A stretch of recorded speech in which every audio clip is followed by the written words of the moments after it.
আমি ধন্যবাদ জানাই আজকের সংসদ নেতা মাননীয় প্রধানমন্ত্রী জনাব তারেক রহমানকে।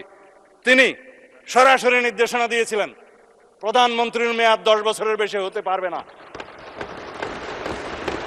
যদিও গভর্নমেন্ট ইন ওয়েটিং হিসাবে তিনি জানতেন বাংলাদেশের জনগণ দেশনেত্রী বেগম খালেদা জিয়া তখন জীবিত, হয় তাকে অথবা কোনো কিছু হলে তার বর্তমানে আমাদের নেতা জনাব তারেক রহমানকে প্রধানমন্ত্রী এই দেশের মানুষ বানাবেন।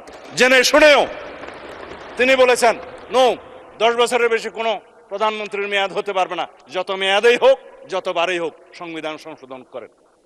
আমি প্রস্তাব দিয়েছিলাম ঐক্যমত্য কমিশনে, সবাই রাজি হয়েছে, কোনো নোট অফ ডিসেন্ট নাই।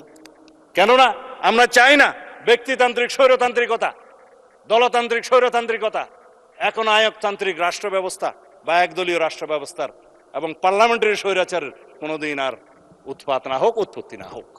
এখানেই